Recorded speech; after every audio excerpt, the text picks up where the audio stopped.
আজকের রেসিপি তেলে ডুবানো চালতার আচার। এই আচারটা বানানো কিন্তু খুবই সহজ, তাই ভিডিওটা না টেনে পুরোপুরি দেখার চেষ্টা করবেন।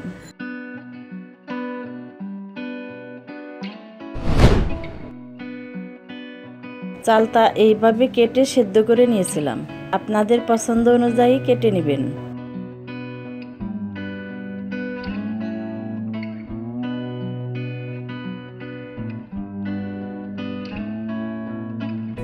আজকে কিন্তু ভোলাও সাথে রয়েছে।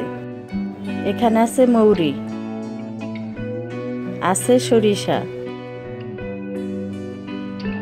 নিয়েছি কিছু জিরা, মেথি আর সামান্য পাঁচফোড়ন। এই মশলাগুলো ব্লেন্ডারে গুঁড়া করে নিচ্ছি। আমাদের ভোলা কিন্তু সব সময় আমার সাথে সাথে থাকে। মশলা গুঁড়া করে নেওয়ার পর দেখতে ঠিক এরকম হবে। যতক্ষণ রান্না করি একদম এই জায়গা থেকে সে নড়বেই না। প্রথমে দিচ্ছি 2 কাপ সরিষার তেল,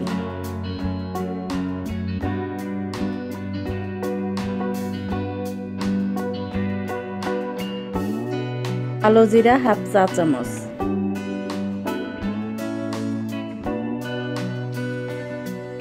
কিছু শুকনা মরিচ দিয়ে দিলাম, আর দিচ্ছি 1 চা চামচ রসুন বাটা,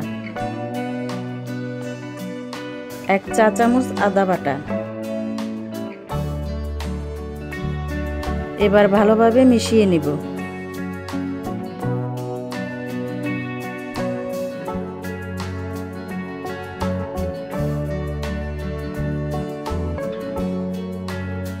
হালকা জাল হয়ে আসলে দিচ্ছি 1 চা চামচ হলুদ গুঁড়া,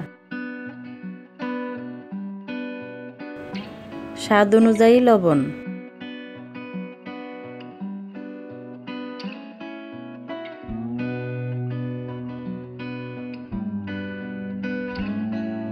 লাল মরিচ গুঁড়া 1 টেবিল চামচ,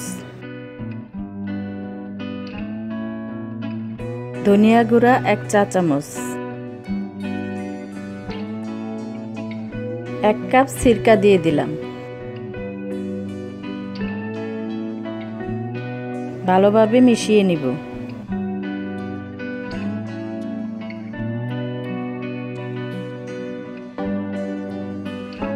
একটু জাল হয়ে আসলে দিয়ে দিচ্ছি কেটে রাখা চালতা।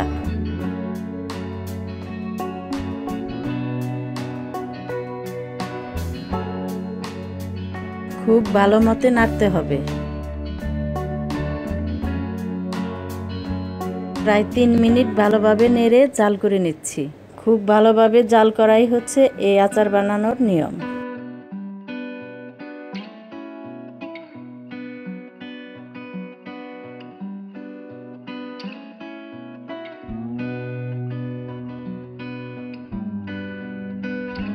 এই পর্যায়ে দিচ্ছি গুঁড়া করে রাখা মশলা।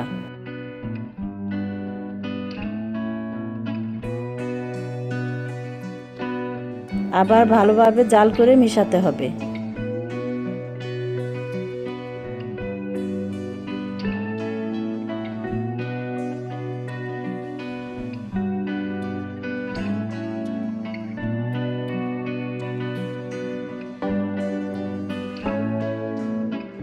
এবার দিচ্ছি 1.5 কাপ চিনি,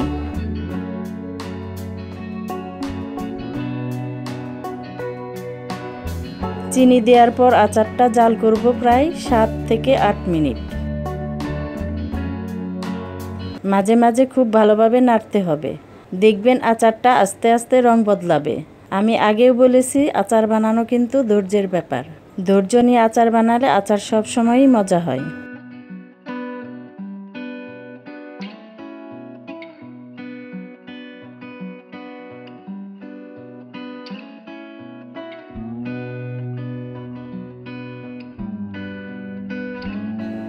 আচারটা হয়ে গিয়েছে।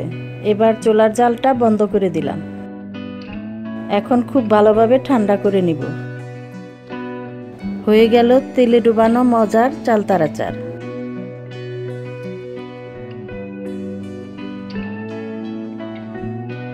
বাসায় অবশ্যই বানিয়ে দেখবেন। আজ তাহলে এ পর্যন্তই। সবাই ভালো থাকবেন, সুস্থ থাকবেন। আল্লাহ হাফেজ।